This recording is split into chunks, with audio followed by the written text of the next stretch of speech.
I've got very large breasts and very large nipples. Will that cause difficulties while breastfeeding? Having large breasts and large nipples shouldn't be a barrier to breastfeeding, but you may not always see yourself reflected in the resources you find online. So it's important to get individualised support where somebody can help you with your specific body shape and breast shape. If you have larger breasts with nipples that point down and it's difficult for you to see your baby latching on, you may want to put something under your breast to lift it slightly so your nipples are more visible. But no, large breasts and large nipples are not a barrier. What if you have smaller breasts? Would that make it harder for you to breastfeed? The size of your breast is actually more about how much fatty tissue you have rather than glandular tissue. So it's possible to have small breasts and proportionally a lot of glandular tissue.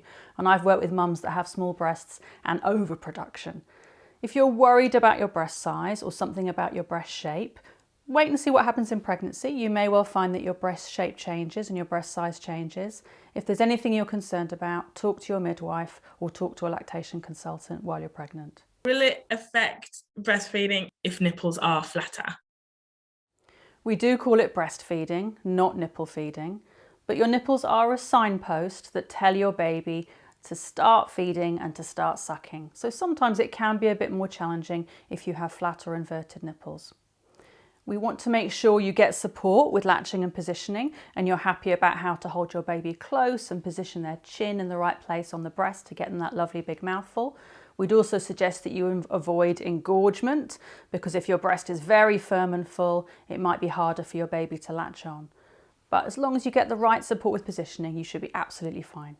I've had a breast reduction surgery 2.5 years ago, and I've not had any changes to my breast during pregnancy. And I wanted to know the impact of that on whether I can and will be able to breastfeed.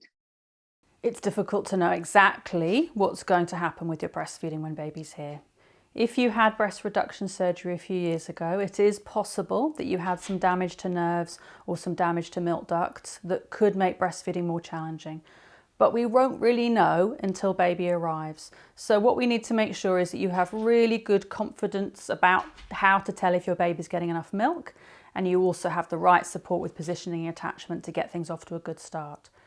You may not produce any milk if you've recently had surgery, but you may still produce some milk, and some mums after surgery even go on to produce a really healthy milk supply. So we don't know for sure. The key thing is to get support. It's worth mentioning here that if you've had breast enlargement surgery or implants, that is generally considered less of a barrier to breastfeeding than breast reduction surgery. You're more likely to be able to breastfeed successfully. Usually the implant is placed in such a way that it doesn't affect your milk ducts or your milk production. The only time we might be concerned is if you had breast enlargement surgery because your breasts were very, very small or asymmetrical and you may not have had a lot of initial breast tissue. If you are worried about any aspect of your breast shape or development, do talk to your midwife or a lactation consultant.